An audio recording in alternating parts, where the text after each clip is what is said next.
These are big numbers we're talking about. The mayor's saying everybody pitch in. We're all going to have to deal with this together. That's the fate of a sanctuary city, I guess a sanctuary state.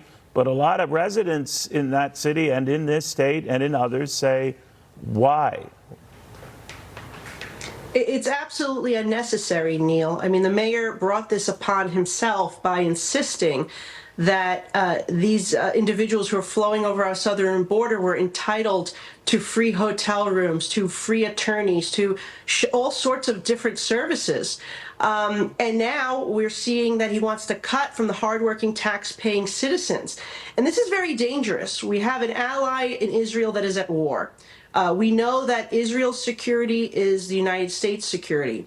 Anything can happen at any moment, anytime, especially when you have 1.7 million gotaways that have entered our country that have evaded law enforcement, evaded the border officials, evaded government, that are here. We don't know who they are, where they are, or what their intentions are. So it is very concerning that he would cut our police force down. It's already down, by the way, about 6,000 officers than where we were on September 11th, 2001.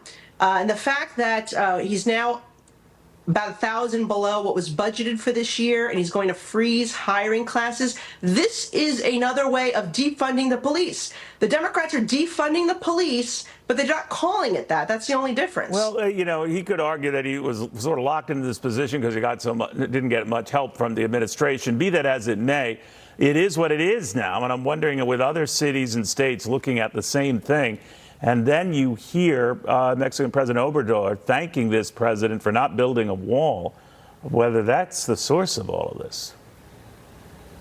Well, it certainly is the president rolling back the policies that were in place under the Trump administration. Remember, they rescinded Title 42. They actually went to court to fight it when we tried to reinstate it.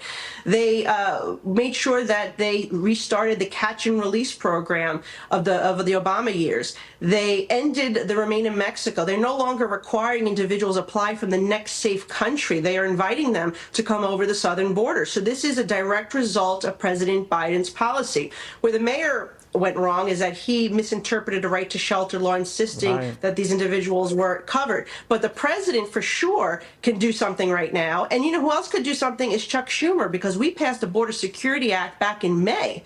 And Chuck Schumer still won't take up our bill, and he won't pass his own bill to deal with immigration and border security so we can reconcile the differences. Real quickly, Congresswoman, I found something interesting in the joint presser comments by Mexican President Obrador and President Biden when Obrador made a reference to the 40 million Mexicans working in this country. How many of those do you suspect are here legally? Probably not many. I mean, and that's the reality, is that by not enforcing our laws, unfortunately, we have an underground society. And that really doesn't serve anyone, right? I mean, they are, in some industries, they could be taking away jobs from Americans, but in other places, they could be exploited. And we don't want to see individuals coming to this country and being exploited, not to mention those that are being put in sex trafficking and horrific industries that are in the underground world. I mean, that's what we got to be concerned about. And that's why making sure we have proper laws and enforcing what's on the books, making sure people follow the process, like so many immigrants that I'm so proud to represent, is important for both the protection and safety of American citizens and immigrants who want to follow the rules and just work hard. Got it. Congresswoman, great catching up with you. Thank you very much. Thank you. All right, in the meantime,